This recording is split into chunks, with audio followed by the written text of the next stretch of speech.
हाय दोस्तों, नमस्कार। आशा करता हूँ कि आप लोग अच्छे होंगे, स्वस्थ होंगे। मैं एक साधु की कहानी लेकर के आया हूँ आप लोगों के सामने और आप लोग इसे सुनिए। और ये कहानी बहुत इंटरेस्टिंग कहानी होने जा रही है। तो चलते हैं कहानी पे। किसी गांव में एक साधु रहा करता था। वह जब भी नाचता था तभी बारिश होती थी। इसलिए गांव के लोगों को जब भी बारिश की जरूरत होती है वह लोग उस साधु के पास जाते थे और उनसे अनुरोध करते थे और जब नाचने लगते थे तब बारिश जरूर होती थी। कुछ दिनों बाद चार लड़के शहर से गांव में घूमने आए।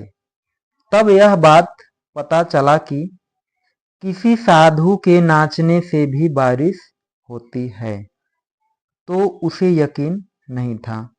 उस लड़कों को यकीन नहीं हुआ कि नाचने से भी बारिश हो सकती है। शहरी पढ़ाई लिखाई के घमंड में उन्होंने गांव वालों को चुनौती दे दी कि अगर हम भी नाचेंगे तो बारिश होगी, और अगर हमारे नाचने से बारिश नहीं हुई तो साधु के नाचने से भी बारिश नहीं होगी। इतना चैलेंज लड़कों ने दिया। अगले दिन सुबह गांव वाले उन चारों लड़कों को लेकर साधु के पास कुटिया में पहुंचे। गांव वालों ने साधु को सारी बातें बताईं। फिर उन लड़कों ने नाचना शुरू किया। पहले एक लड़के ने नाचना शुरू किया। आधा घंटा बीत गया। फिर पहला लड़का थक कर बैठ गया, पर बादल नहीं दिखी, कुछ बारिश भी नहीं हुआ।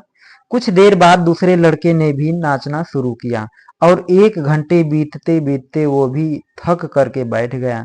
बाकी दोनों लड़कों ने भी ऐसा किया, लेकिन बादल भी नहीं बना और बारिश भी नहीं हुई।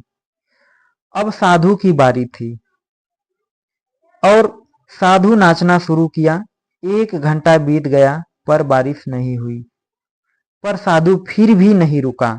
वह नाचता ही रहा, नाचता ही रहा। वह नाचते नाचते 2 घंटे बीत गए पर बारिश नहीं हुई। 4 घंटे बीत गए पर बारिश नहीं हुई, लेकिन साधु तो रुकने का नाम ही नहीं ले रहा था।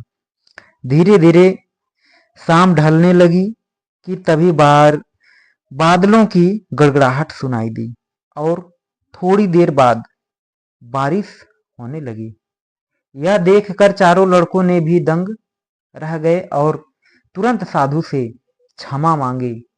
फिर चारों लड़कों ने साधु से पूछा कि बाबा, भला ऐसा क्यों किया? कैसे हुआ ये? हमारे नाचने से बारिश नहीं हुई और आपके नाचने से बारिश हो गई। बाबा, इसके बारे में आप मुझे बताइए। साधु ने उत्तर दिया कि जब मैं नाचता हूं तो 2 बातों का ध्यान रखता हूं। पहली बात तो मैं यह सोचता हूं कि अगर मैं ना होगा तो बारिश को होना ही पड़ेगा, और दूसरी बात यह कि मैं तब तक नहीं होगा जब तक कि बारिश न हो जाएगा। दोस्तों, सफलता पाने वाले में भी यही गुण विद्यमान होता है। ये जिस काम को भी करते हैं उसमें उसे सफल होने का पूरा भरोसा होता है, और जब तक उस कार्य को करते हैं तब तक कि उसमें सफल न हो जाएंगे। दोस्तों, इस कहानी का निर्देश यह होता है कि जब तक आप सफल न हो जाएं तब तक उस कार्य को करते रहें। सफलता निश्चित है, सफल होना निश्चित है। इसलिए कार्य को करते रहिए, आगे बढ़िए। तब तक के लिए दोस्तों, ये कहानी आप लोगों को कैसी लगी आप हमें कमेंट में बताएं, और नमो बुद्धाय लिखना ना भूलें। और हमारे चैनल पे अभी आप नए हैं तो प्लीज़ सब्सक्राइब करिए और चैनल को लाइक करिए। तब तक के लिए धन्यवाद। Thank you for watching.